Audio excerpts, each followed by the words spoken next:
Someone was telling me about the other day about them wanting to create like those 10 set series and then release those and just create like multiple of those. What are your thoughts on that? Okay, hold. Maybe I'm not understanding what you're talking about. What 10? You said he has like a 10, yeah, like a 10 episode class on creating your podcast, right? And then it's done. There's no more episodes, correct? Correct. So, and then he'll go on to his next one. So somebody, I forgot who I was talking to, thinking like, is that the way, instead of creating a ongoing episode 497, episode 600 and something? It depends on what you want to do. The course is really good for, I mean, I'm sitting here talking to the affiliate genius. The course is more for, dude, the most and Tom Kroll and I have had these conversations. Excuse me. The most effective courses that are out there that are free, for instance, how to start a blog and how to start and monetize a blog. If you Google search that, like one of the first things that come up is a 30-day kind of, maybe not challenge, but a 30-day, they give you 30 things to do. Day one, here's your actionable step. Here's what you go and do. And Frank, here's the brilliance behind it. Every one of the little posts, and this is how John Lee Dumas does it. And this is how all the people that are doing the free stuff, every one of them have some sort of affiliate link in it. Yeah. With genius. Hey, if you're going to start a blog, the very first thing you need to go do, this is day one, you got to go to bluehost.com. You got to register your name, and it usually costs $99 to do this through Bluehost. But if you do it through this link, it's only $49, and you have to do it this way. There's no other way to do it. All the blogs that monetize are all doing it this way, and you can go to Bluehost yourself, and you're going to pay $99, or you can click this link right here and get it for $49. You know what's insane? Like, it was really so convincing, Frank, that I did that. It's fascinating that you say that, because like one of my first podcasts, like affiliate marketing is everywhere. And it's just, people are doing it without even knowing they're doing it. And it's crazy because it's like every opportunity, if you are able to capture influence and you're not doing any form of affiliate marketing, you're wasting your platform.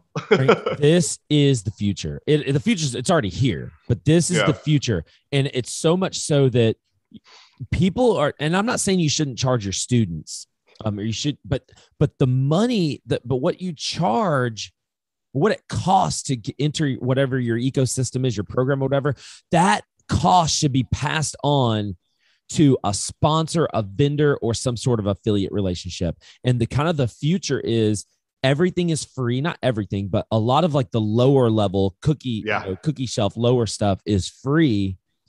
And then, the masterminds and the coaching, the one-on-one stuff, all that's obviously has a price.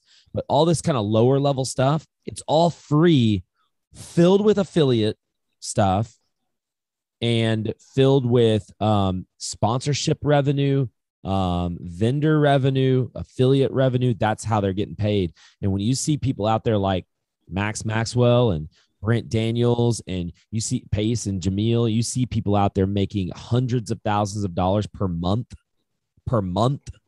Yeah. In affiliate revenue. That's not just their coaching revenue. That's their affiliate revenue. That's the one shiny object that I can't get out of my mind, just because it's like, it is my realm. And it's like, man, why I haven't done it yet, it's still a question mark. But when you see like Joe McCall's like, yeah, I'm making $50K off of my affiliate revenue, and just talking about it on your podcasts, on your Facebook lives, and just one at a time, just consistency, a year, 2 years, it just racks up, man. It's crazy. Do you have like sponsors and things like that for yours? Well, we have sponsors and vendors for REI Live and REI Coaches Conference. I mean, the majority of my goal is to make the ticket price for the Coaches Conference almost free. Maybe, and then make all the money on the vendors, get more people there. Smart. It's the whole like free versus paid, like which one's better. It's like, it'll be an ongoing debate for the next 5 or 10 years, in my guess. It just started, right? Free versus paid. Everything was paid before. Everything now, it's like, is free better? I think free is better. Here's the difference. It was a debate 5 years ago. Yeah. And now what's kind of pushed free way over the top, because it was a legitimate debate for a long time. What's pushed free way over the top is all this affiliate revenue that's coming in now, because it used to be like, just give it all away for free and then it'll come back to you somehow in the ether. Goodwill will come back to you. Sometimes that works. Sometimes it doesn't. People have mixed results on that. There's an argument there. Give it away for free and watch the affiliate revenue come in, because this is the way they're giving it away for free. It's like, hey guys, here's all the free information. I'm going to do, I'm Pace Morby. I'm going to do a 26-hour live Facebook Live for 26 straight hours. And I'm going to give you everything. And while I'm doing all this, I'm talking about all the things I use in my business, how I use Deal Machine. You have to use Deal Machine. If you're a real estate investor, and you're not using Deal Machine, how can you even call yourself an investor? How can you even call yourself a wholesaler when you're driving by a house and you see something that's obviously distressed? Instead of having to write the address down and go back and skip trace it later, you literally just take a picture of the house and boom, it's all done for you. Your postcard's already mailed. How are you not using this? Oh, by the way, it's $49.99 normally, but it's $39.99 if you use this link. Use da da da da da. It sells, man, and you make so much revenue on that side. It's hard to ignore. And what's fascinating is like just what I'm trying to do with my podcast. Let's not call it a podcast, but just call it the Affiliate Mastery. But that sounds better. It does. Thank you for telling me. See, I learned something new on this. That's why I want to get on more podcasts. I can learn. I can earn while I learn, right? Is so many industries outside of real estate, outside of us, like there are other industries doing this at a much higher level. There's industries that are even bigger than us that are doing it at a much lower level. And my whole thing is about opening up the conversation and understanding, okay, here's how we're monetizing the affiliate game. How are you guys doing it? And I promise you, there are things they're doing a lot better than we are, and vice versa. No doubt. And there's so much to gain by just having more open conversations with even influencers. And influencers are the most protective of their influence. They're like, no. I have so much value. Like, I only want to work with who I want to work with. It's like, yeah, dude, but you're leaving so much money on the table because you haven't been taught how to really monetize your influence correctly. Right. It's like they're really good at is building the influence, and maybe one or two vendors, three affiliates come their way. Good. But there's so much more they could be doing. And that's what I want to learn, man. I think it's really, like you said, this is the future. And I'm very excited to see what's to come. What you just described is the old, and I don't even want to say it's even that old. It's the older school mentality. And that's why I love doing the coaches show, the REI coaches show, which, by the way, Frank, in case you didn't catch on, I got to include all this. Everything this is such a great conversation. This is all going to get included. I love it. But that's why I do the coaches show, and I talk to people who are in the business and doing it, and I get to hear what everyone is doing. The brightest, newest coach or influencer that's out there, I'm talking to. The old school guy, you just mentioned Joe McCall. Joe McCall has shifted a lot of stuff that he's doing. He sure has. So you're talking about, I go back to, Nick Saban, the greatest, here's my Alabama degree right there, University of Alabama, class of 2004. But I go back to Nick Saban. Nick Saban was kind of the greatest. He's one of the greatest coaches ever. He won a few championships. Well, Nick Saban's offense was old school. We're going to run it down your throat, and we're going to have a game manager at quarterback, and we're going to play solid defense, and we're going to beat you in the trenches. Nick Saban at 65 years old had to completely reinvent himself. And therefore Alabama has reinvented itself and has since won 3 more national championships since Nick Saban has reinvented himself. And the point I'm trying to make here is you have to change with the times, and you have to understand and see the writing on the wall that most of the buyers out there, the new people out there, they can see that no longer are the days where Rich Dad Education and Fortune Builders are going to be able to pop an ad up on your screen, and you're going to go to an event where you don't even know who this guy is or gal is, and they're going to sit there and talk up there about theory, and they're going to theory you to death. And then you're going to sign up for a $50,000 coaching package. That is dead. It's not dead, but it's on life support. There you go. What's happening right now is you've got people like, and I keep mentioning Pace and Jamil because they are so authentic in what they're doing. You've got people who are just authentic. I had a conversation with Tim Bratz yesterday about Tim. He's just posting what he's doing, Frank, not theory about what you could do or about how things could happen. He's posting about what he's at. He's literally boots on the ground, walking through Facebook Live. Here's what we just bought. Here's what we're going to do to it. Here's what it's going to cost. And he's getting 500, 600, 700 likes, hundreds of comments. He doesn't have to do any paid ads to get people to come to his boot camps. His boot camps are like filling up like crazy because he's the real deal. People can actually see what he's doing authentically. Dead, or like I said, on life support, are the days where these coaches can just stand up there and talk in theory versus the guys and gals that are actually doing it, boots on ground and documenting what they're doing and organically. Look at what Pace has done in particular. It's all organic. It's all just organic, boots on the ground. Here's what I'm going to do. I'm going to show you exactly what I'm doing. By the way, I've got a $4,000 or $5,000 coaching program. I don't even know. I can't remember how much it is. But I got a coaching program, and it's so many $1,000s, but it's really insignificant compared to the $50,000 a lot of people have been charging in these seminars. So anyway, right. What's interesting, and this kind of piggybacks onto we've been seeing a rise in Facebook challenges, these mini groups, and people are like, why are they working so well, right? And I got into this space, 12 years ago, 12 years ago.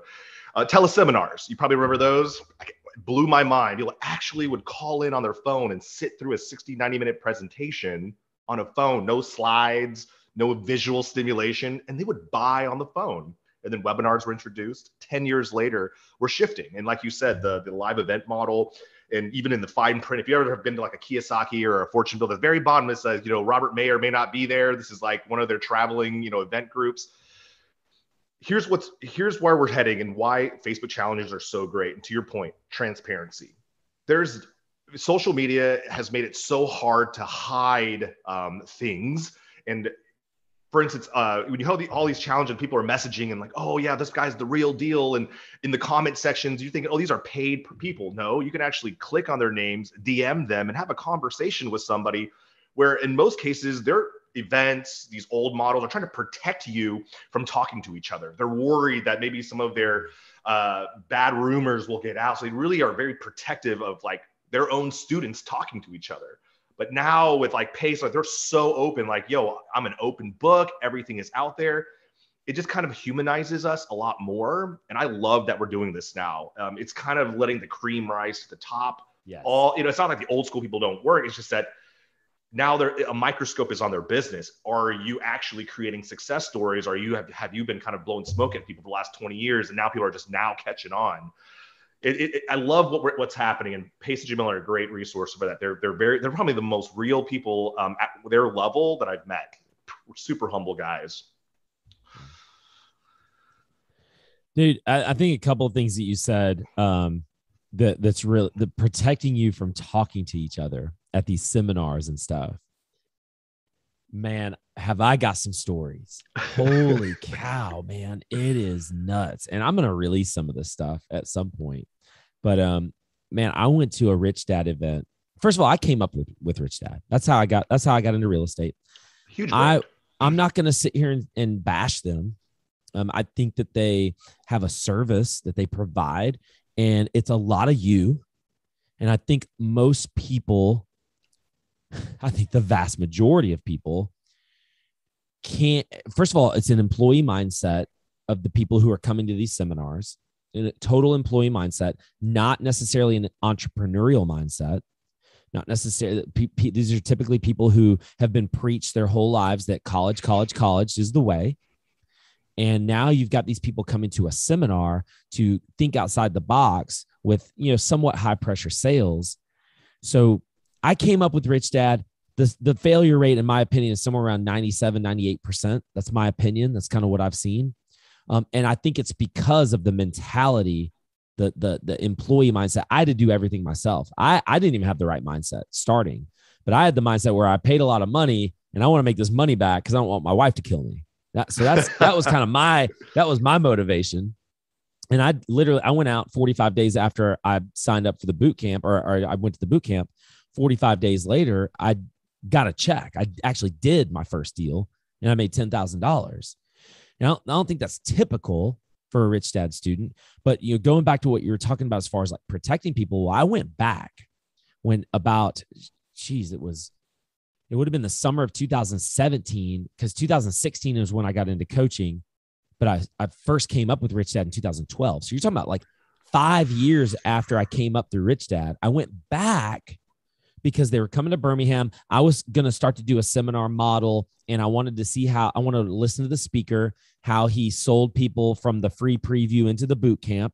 And then I want to go to the boot camp and just listen to the speaker, sit in the back of the room and just listen and see how he does it. And I got kicked out. Oh, wow. And you want to know why I got kicked out? Why? I literally was sitting in the back of the room, not saying a single word. I didn't talk to anybody. I didn't want to talk to anybody. I'm in the very back of the room taking notes, and I'm taking notes on how he's speaking and how he's selling, and how the stories kind of intertwine to lead to sales. I'm not taking notes on how to do real estate or whatever. They kicked me out on the third day, the last day, the Sunday morning, very morning. And I think the only thing I can think of is because they like not Google searched me, but they looked me up on Facebook and they saw what I was up to, or maybe they did Google search me. They kind of realized who I was, and they kicked me out. And they said it's because I was talking to people, telling people not to do their program. I didn't talk to a single person. So like barely, I think I had very casual surface conversations with very few people, and they kicked me out. And that just goes back to what you're talking about. Like they're so protective of their little bubble, their little ecosystem, that they don't want anything negative to influence a sale. You know what? If you want to sell more coaching, I'll tell you this right now. If you want to sell more coaching, help solve this question. Can I speak to one of your successful students? And before I sign up with you, I feel like that is the number one question most students who are about to shovel out $25,000 or $50,000, or even in some cases $100,000 for coaching. Hey, before I give you half my savings, can I just speak to one person? They're like, you know what? How about we just and they just deter the question over to, well, how about we just get you signed up and we'll show you what we're about? It's like, that's where the lack of transparency just hits me every single time. If you're creating success stories, oh yeah, absolutely. How many do you need to talk to? 10, 15, 20, until you're happy. I'll just keep people, setting up appointments for you. Talk to all of our students. They're raving fans. That's the coaching program you should be creating. If you can't even do that, that's where you got to like reevaluate and get the, refocus your attention. Because it's crazy. If you just keep churning out people and 97% failure rate, holy moly.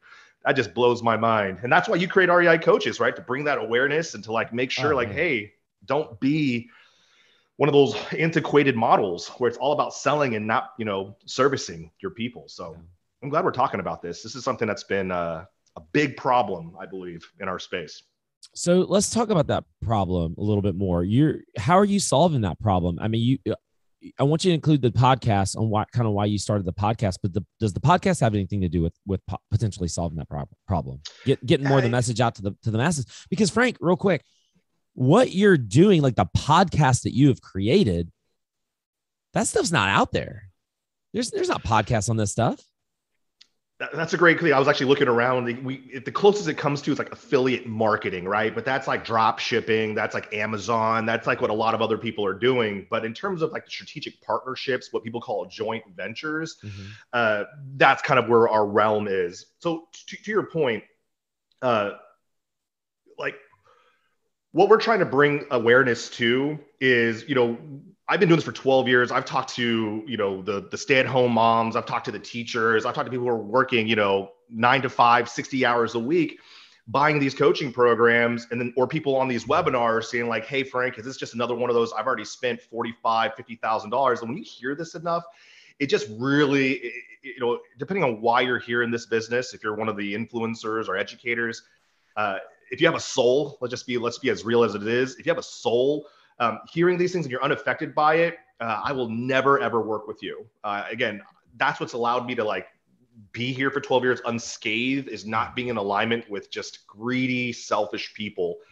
There are still lots of them out there. And that's why I created this podcast, is to help educate those who are trying to get into this space on how to do your due diligence, and I'm not saying all expensive programs don't do. I think they all do what they don't all do. A good majority do what they say they're going to do. And a large part of it, what they don't tell you is it requires you to put in most of the work. That's where the gray area is, depending on what side of the spectrum. Some are very transparent, some are not. I'm here to bring light to all of that. If I can, right? I'm not the savior of this industry, but at least I can be a shining light to those who follow us, follow me, because I love hearing success stories over the ones who are just struggling after, they spend their money, they do it for about a month, and they spend the next 90 days trying to get their money back. That just breaks my heart. And the whole time, these coaching agent companies spend so much time trying to keep their money. I just feel like that's a terrible business model. But again, hopefully that answers your question. I'm very sensitive to this topic because so many people are just being, what's the term here, Brian? I mean, I don't know. Just lack of transparency, I think. I think that, and I don't know that I've seen people, and I'm not saying it's not out there, but I don't know that I've seen people who are coaching, who are offering coaching programs. I don't know that I've seen people just set out to kind of hoodwink people or set out to, take advantage of people. I don't know that I've seen like that, just like, intention. Yeah.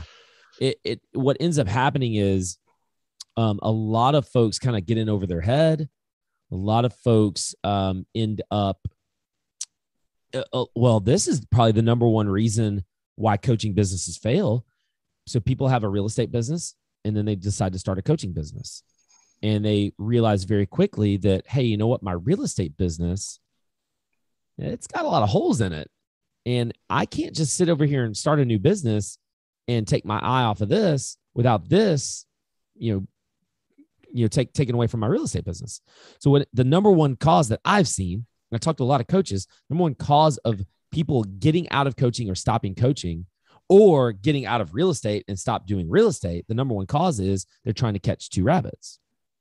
And he who tries to catch two rabbits catches none, or chases two, catches none. So you see this dynamic of, you know what, I don't enjoy doing the real estate anymore and I can't do both. And I've seen some success with the coaching. So now let's focus, put all our eggs in this coaching basket, and I'm not going to do real estate anymore. So now what you have is someone who's coaching people and teaching people. And I'm not saying you don't have anything to offer, but you're teaching people something that you're really not doing a whole lot of. And just to be 100% transparent with you and with whoever might be watching this, that was me.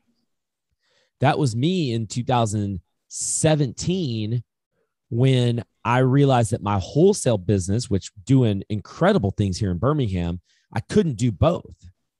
And right. I realized pretty quickly, I didn't want to do both. Like I never wanted to be a wholesaler.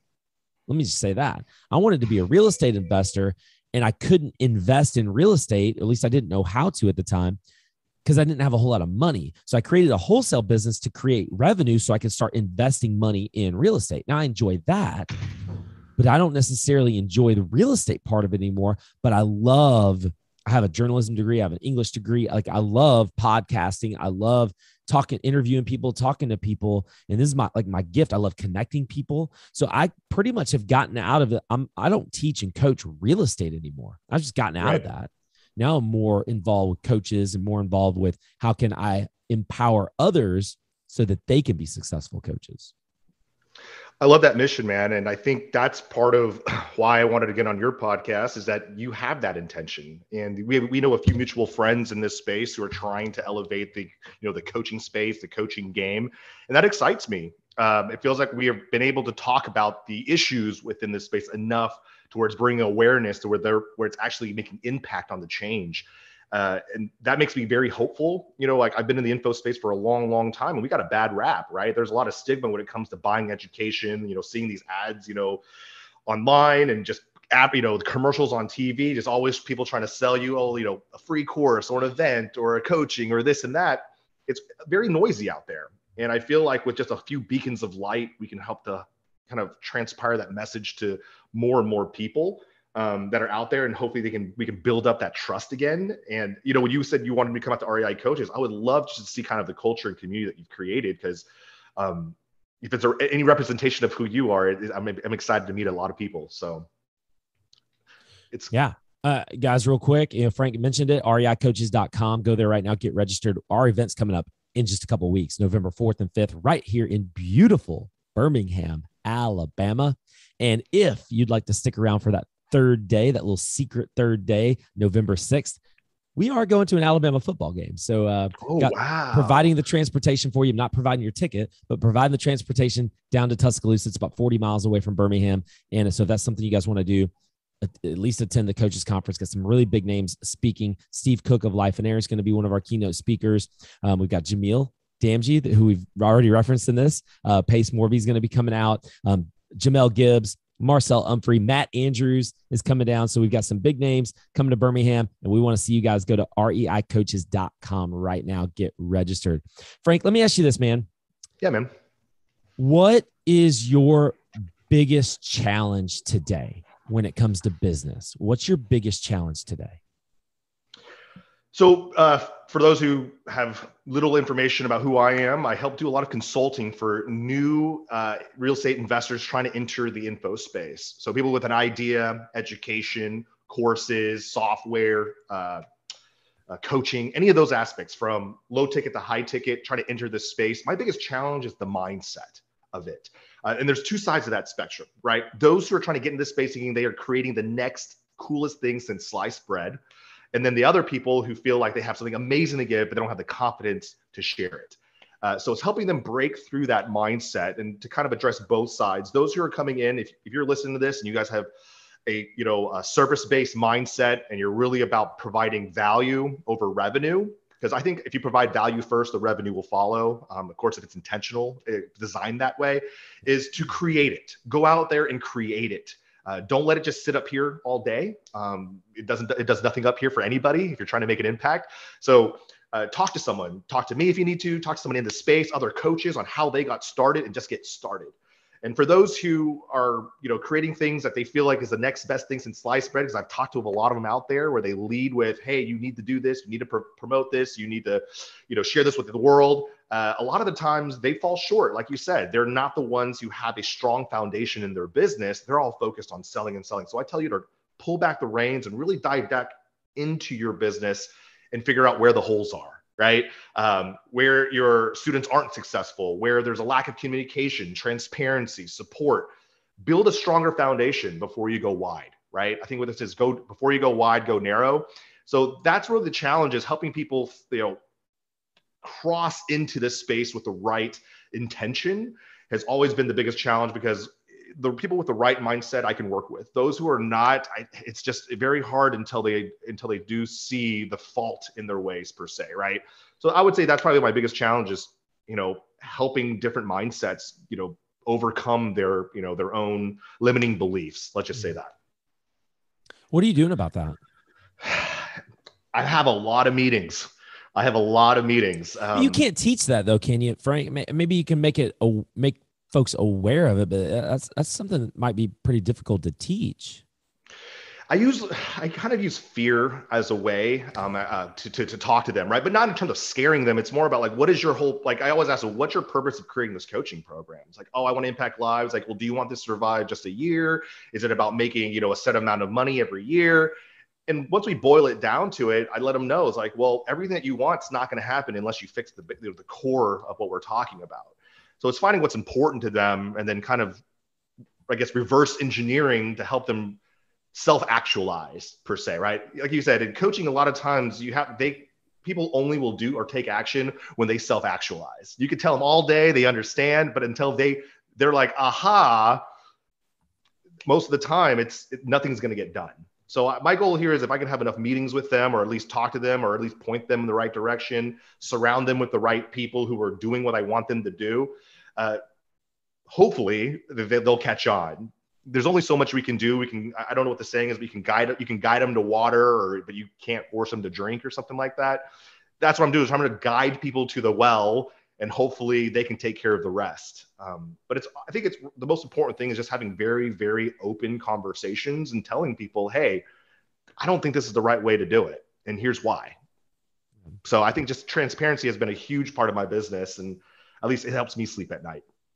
Sure. So Frank, just so I'm clear, and folks who are listening or watching who are clear, you take people who have a program, some kind of offer, some kind of something. Right. You take folks and help them kind of get that to the masses. You help them create the marketing and help get it out, and you take some sort of commission or revenue split for doing something like that.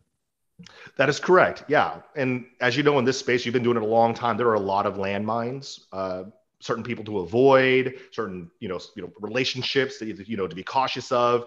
And that's all I do is I just kind of hold their hand and help guide them through the process, like an affiliate guide per se, but letting them know like what is working, what isn't working, what softwares, what price points, what guarantees, support that needs to be in place, accounting. As you can see, like you said, creating a coaching program isn't just because I know how to do this and I'm going to teach others. There's a lot of other things that go in the background to make sure you fulfill correctly. So I make sure they're thinking along those lines before even just creating any type of product. Yeah.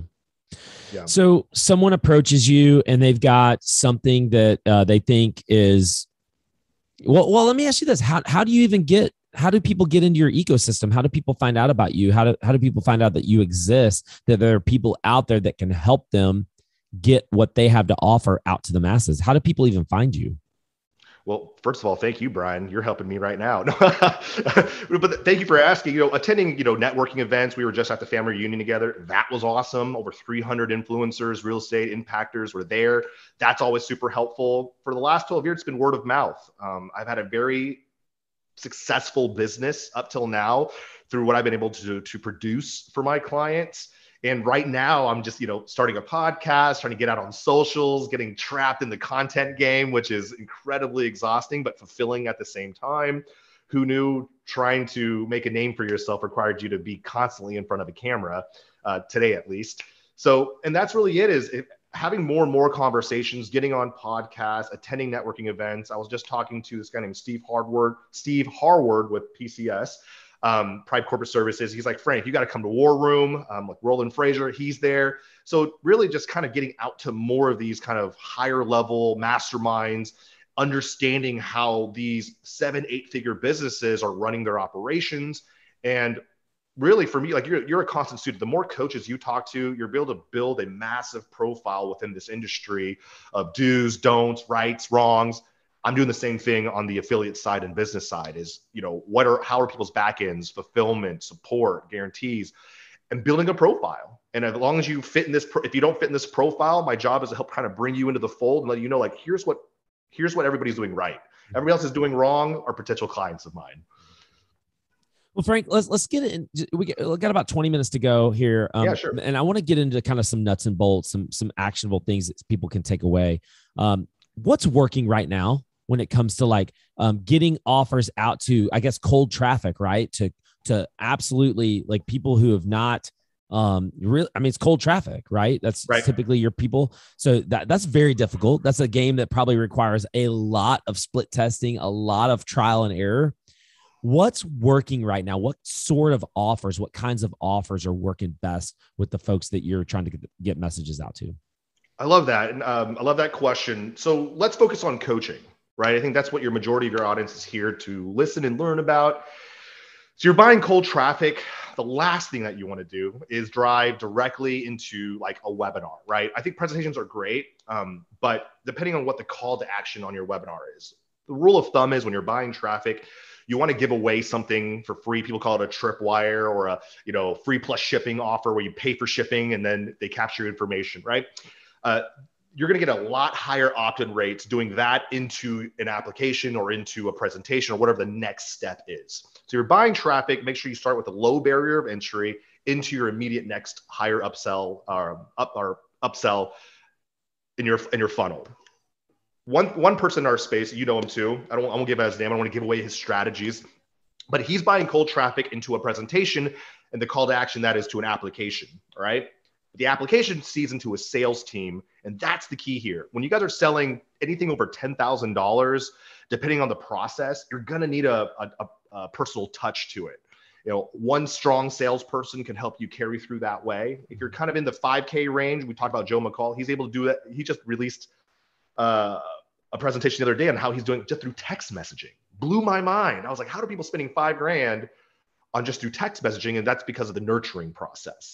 So kind of to answer your question, it depends on what your price point is and your funnel per se. It doesn't need to be a long, convoluted, it takes 30 days to indoctrinate them and build a relationship and all these things. Yeah, if you're maybe selling a $50,000 coaching thing, it may take a little bit longer.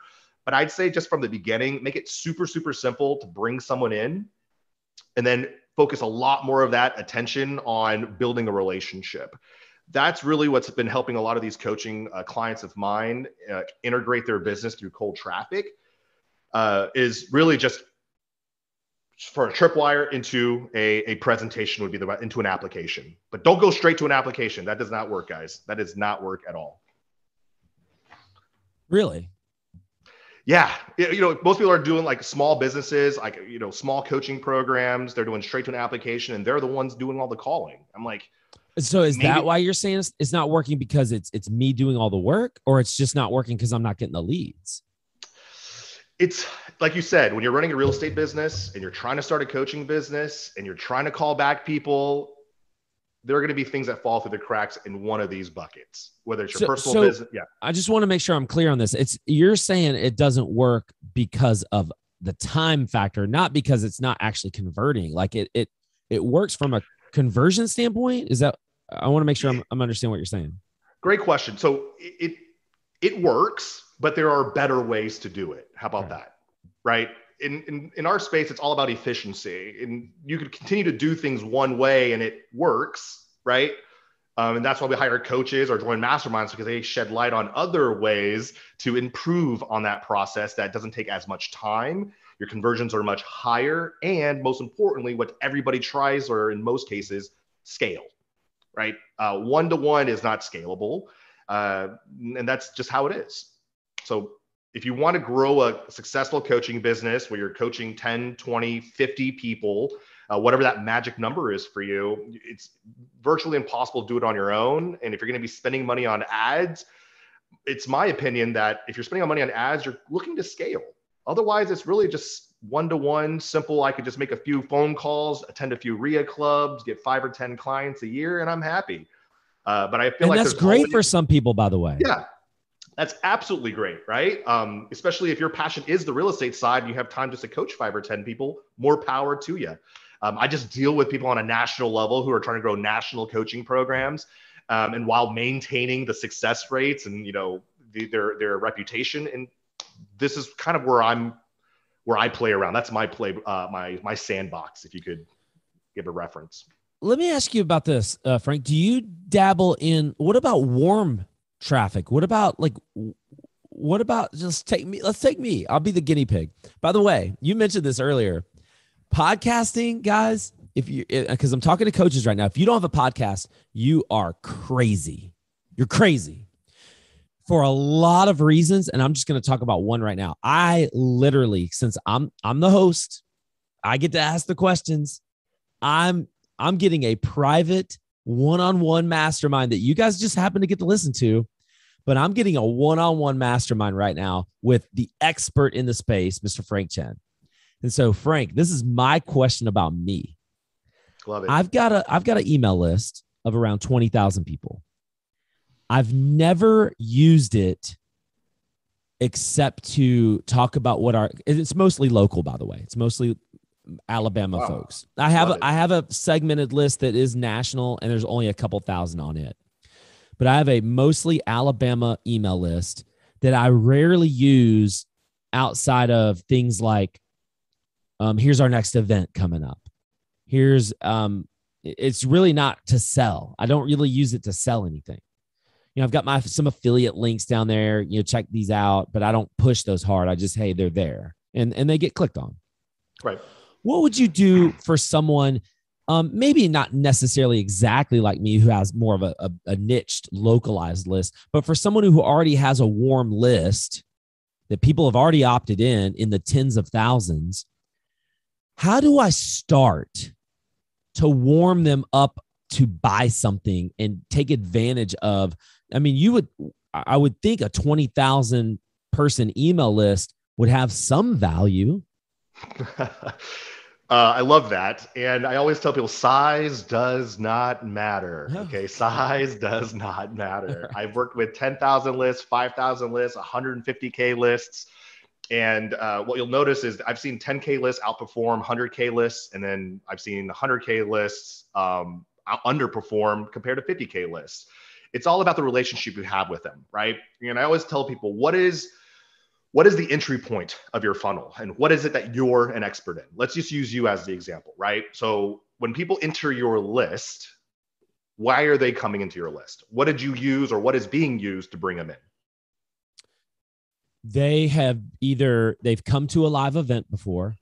Okay. They've raised their hand and said they're interested in coming to a live event, like a local RIA, a live event. They have, I did run a lot of cold traffic from 2017 to 2019 to fill seminar seats. So that's probably where about half of them came from. So that's going to be pretty cold because these people ended up most of them didn't show up to an event. I think that show up rate's like around 25-30%. So I've got a lot of folks like that. A lot have opted out over the years, but mostly came either probably through a live event. I've got a lot of YouTube videos out where I put, hey, click here to get the presentation, and you can download the presentation, and they have to opt in. So I've got a very few very popular YouTube videos that I've gotten a couple of thousand emails from. And I have a Facebook group where they have the option to put their email in, and about 75% of them do put their email in. So I've got about 1,000 from that. Beautiful. Okay. So what I'm doing right here, I'll just kind of walk you through my process, is we're building an affiliate profile for you, right? So you're an affiliate of mine, or an avatar per se, on what your list is comprised of and how they came in. So live events, I'm just taking notes here on my notepad here. Live events, local RIA, seminars, YouTube, and Facebook. So a lot of it is based on relationship. You're in front of them a lot. So they're associating REI coaches and you. Now, when they're in your community. Well, this is going to be REI Live. REI Live. Yeah, the REI coaches stuff is kind of something that's completely separate that I don't have a big list for, maybe 300 or 400. This is like, these are people who are presumably interested in getting going in real estate. Oh, okay. So your target avatar is going to be a newbie investor? I would say the majority for sure. Love it. And do they have an affinity towards coaching, or do they just have an affinity towards learning real estate? Yeah, probably learning real estate. And I'm making some assumptions here. That's fine. And if you guys have never surveyed your email list, best thing you can do. And the way you approach is just letting them know, hey, we're planning on some really cool things coming up, and we want to make sure we're focused on what you guys love. You guys are a community, and we don't want to bring stuff you guys don't care about. And then just provide a list of things within your niche that you could potentially bring to them, right? And this is all about creating a catalog of potential products that don't go outside of your comfort zone. Okay, so learning real estate, target investor. So they're coming here to learn real estate. So you're talking about how would I monetize, if I'm understanding the question correctly, how do I monetize my 20K list, correct? Sure. For the first time, the first time. The next thing, and this is a little trick that we learned, leadership boardroom, and I see others who do this as well, is if you have a Facebook or YouTube, the best that you can do is not bring them something that you think they want, is to ask them, hey, if I were to create a free event, or if I were to create a free Facebook group where I show you how to do A, B, or C, would this be of value to you? I'm sure you've seen this methodology before. That's the Joe McCall methodology. I love it. And it's worked so well because it's a free kind of litmus for your community. And it's not selling. It's not selling. And you're not even committed to it. Obviously you are going to do it. You're probably going to do it. But you're not committed. You're not committed to anything. You're just, if I were to. And most people with the list will just immediately send out a marketing email. Hey, I got an event coming up. We have an early bird special, go now before prices go up. That's in tandem with what we're talking about, right? That's probably like phase 2 of this process. But right now we're just gauging interest, building a relationship with our list. and seeing what they care about. Once you've identified, yes, comments, all this, absolutely. Then a few days later, all you got to do is, hey, thank you guys so much for your feedback. We're going to go ahead and move forward with this on this date. Make sure you save your seat now. It's absolutely free. Come and hang out with us, with the intention, of course, with selling them into something, right? But there's a process in which we build a lot more value. And that's what comes a lot of leads back to these challenges. That's the whole concept of it. And the best way to kind of deconstruct a challenge is we've all been on webinars, 60, 90, 120 minutes to convince us to buy something at the end. That's really what most webinars are. The ones that are not and they're 100% teaching, God bless you. God bless you. But most of the ones that you attend are like, I've hosted hundreds, not thousands of these. Most people are like, is this just one of those webinars where you're going to sell me something at the end? It's really hard to respond to them when they ask you that within the first 5 minutes, because the answer is yes, we are. What a challenge does is it deconstructs that 60, 90, 120 minute presentation across 5 days. And a lot of the times it's only about an hour a day, maybe at most 2 hours a day. And like we were saying, it's massive value, massive content. Well, Frank, if you give them away too much, what are they going to buy from you? Aren't they just going to go and do it? Here's the staggering statistic. Out of 100 people who buy education, only about less than 2 or 3% will actually do something with it. I know it's a staggering statistic. So regardless of how much information you give them, they will not take it and put it into use without your hand-holding, done for you aspect. And that's where the sale comes in, right? So the long-winded answer here is you have to walk them through a process to build that know, like, and trust factor, especially if it's your first time. And don't poop the bed by losing that trust with this first interaction, meaning you're eager to sell, you're pitching from the beginning, you're not providing a lot of good content. They're going to sniff you out, guys. We're in a space. I tell Russell Brunson with ClickFunnels created a army of coaches and experts because he made it super, super easy for anybody to become an expert online. So it's very, very important that you stand out among the rest and provide massive value in a very different and unique way. And I promise you're still going to be able to sell them, just like we were talking about earlier, through transparency, value, a 26-hour live. You're actually going to create a lot more raving fans and buyers doing it this way than focusing on a 60-minute automated webinar funnel. Yes, you can make money this way, but it's not the first thing I would advise you to do if you're have a brand new list and you're ready to push play on the monetization button. Yeah. That's what I would say. Hopefully that was helpful. It was, and I want to give you some numbers so you can kind of tell. You can like kind of criticize how terrible I did at this. So I just sent out an email on Monday. What's today? Wednesday? I sent out an email on Monday that said something to the effect of, I'm thinking about because first of all, we have a local mastermind that does really, really, really well. A lot of people contact me about wanting to be in it, and they're just straight up not qualified to be in this really kind of high level local mastermind. So I've been kind of keeping those names to the side for about a year, haven't done anything with them. And I've reached out to those people. So those people are kind of separate. That's about 20 people. And now I decided to put out an email that said, I'm thinking about starting a mastermind for folks who have done at least one deal and are looking to grow and scale and turn a hobby into a business, or turn something that they've been dabbling in, probably some inconsistency, into a true business. If I were to do something like this, who might be interested? If you are, click here. And it took them to a Google form where it was just had some questions about why would you want to be in a mastermind? What would you have to bring? What would you, what are you looking to get out of it? Where are you exactly in your business? What do you need help with? Those kinds of things. So here are the numbers, Frank. This is how terrible I did. 6,907 people. So almost 7,000. I sent it to a segmented list of just Birmingham people, Birmingham, Alabama people. So about 7,000 people got this email, successfully delivered to that many people. 813 opened the email. So I don't know, what is that percentage?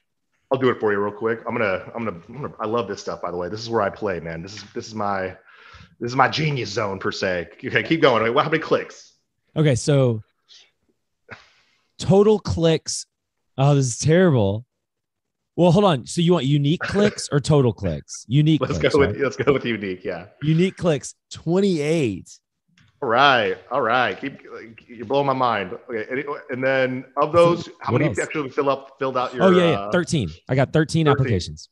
13 applications. Okay, that's actually not bad on the 28 clicks. So let's do some reverse math. I always call it my ghetto math, right? But I actually have my calendar here. All right. So your open rates are about 11.8%. Okay. And then I always base my clicks, and sometimes, depending on your email system, they'll give you your clicks based off your total send. So it's always like 0.1 or 0.01 or whatever. I always base it off of total opens, right? So we're going to take 28 divided by 813. And you had 3.4% on your click throughs. Of the people who opened the email, Of the 3 people who point opened. something percent clicked on the application. I always do that too, because if I did 28 divided by 6907, it's less than 1%, right? That hurts your feelings. Let's not go that route. And then, of course, on the applications based on clicks is 28, right? So you had 46% response rate in terms of your clicks. That's really, really good, right? So what do you want to know? How can I do better? I mean, I feel like I'm sending to 7,000 people. And obviously, I think I disqualified a lot of them by how I wrote the email, because I also put something in the email about there's a cost involved. I was trying to disqualify people because I didn't want, these are personal phone calls I'm going to have to make. So how about this? When you went into this, what were you expecting? How many applications were you expecting? Actually, I feel like 10. I was because I did make it so specific. Here's who we're looking for, this exact person, and you have to fit the culture. The culture is this. Here's the type of person we're looking for. So I made it pretty specific. So I did kind of know in my head that there's a lot of people on my list that are not going to fall into these categories at all. I love that. So you already went in with the intention of who you were targeting. So after our little interview here, I would love for you to forward me that email so I can kind of see, because I would say right now with that type of, if you were aiming for 10, the only thing that's low here is your open rate. I imagine click-through rates. Let me give you guys some rough percentages. All right, this is after me sending tens of thousands of emails to hundreds of millions of people across 12 years, guys. Average open rates on the low end is around 10%. Okay. You're around 11.8. Good email lists with good relationships are anywhere between 15 to 20%. So there's room for improvement for you, 15 to 20%. People just don't like you as much as you think, Brian. That's what you gotta know. Click-throughs, there is room for improvement, but I wouldn't know until I saw your copy. Obviously, if you're discrediting, disqualifying people who from a cost money, I can't afford this right now. Obviously, masterminds are expensive, blah, blah, blah. So there is room for improvement there, but I don't think there's much you can do in the applications. And here's what I tell people.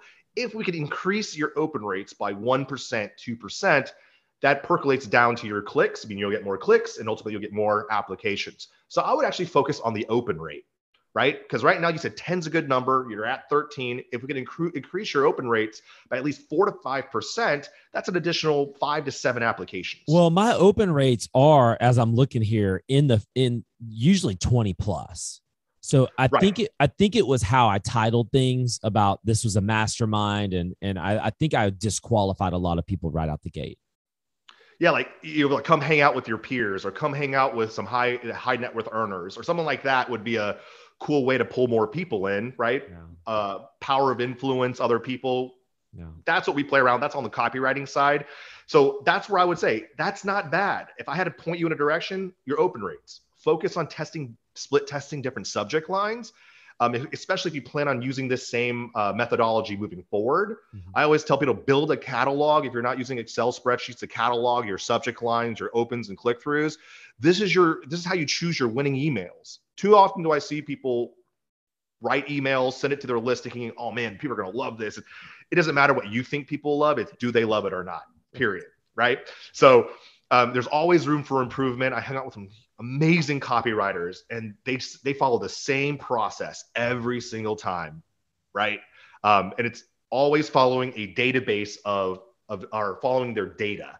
So focus on your open rates. Send me that email, and you could actually send me a follow-up when you do send this out again. You're like, Frank, it happened exactly how you said, because I'm pretty sure that's what's going to happen. So there you Frank, go. I'll improve your open rates. How about that? I'll do that on the house. And if I haven't convinced you, whoever's listening or watching this, right, if I haven't convinced you to start a podcast and get people like Frank on and get people like that are really high level folks and ask them questions that specifically pertain to you and your business that are also going to help other people. I mean, people are going to get help out of this, genuinely. I hope so. But I'm going to get the most help. That's why you should be starting a podcast. Frank, thank you so much. Tell everybody real quick about the podcast. It's called the Affiliate Mastery Podcast. And it's not on iTunes, but they can find it on Spotify and tell us anything else we need to know about. We host right now. I'll talk to you a little bit more about, I'm new to the podcast game, just like, Brian was saying, is I'm learning from him just as much as he's learning from me. If you go to theaffiliateincubator.com, you'll find all of my podcasts there. We're on episode, I think, 13 now. And the whole purpose of our podcast is to answer your burning questions. Like, what is my ideal team to start an affiliate business or a product business? Price points. How do I deal with affiliates? How do I give out commissions? What are the best softwares? I even have a free tripwire. Can I give that away, or are you okay with that? Yeah, absolutely. It's my free webinar winning formula, right? Everybody who wants to do automated or live webinars to sell any type of service, information, go download that for free. It'll give you a very strong framework on how to use things like EverWebinar, GoToWebinar, setting reminders to optimize your registration and attendance. Just like we did with Brian earlier, right? If we can get more people attending your webinars, if your conversions are there, it's just a matter of getting more and more people there. You'll get them converted, right? So thank you so much, Brian. This is awesome. Yeah. Go check it out. Where do they go again, Frank? Where do they go to get that? Theaffiliateincubator.com. That's my business, and my podcast is within this kind of umbrella. So awesome, I'm using, guys. Like you said, I'm using the podcast and free information to build my community. That's it. I think that's what it's all about. I mean, you give away great information. People are going to want to continue to get that great information. So guys, make sure you're following Frank. Make sure you go check all that out. Guys, we love you. Want to see you at the Coaches Conference. It's not too late to get your tickets. reicoaches.com. Go there right now. Frank, thank you so much again. Love you, man. Appreciate you guys. See you soon.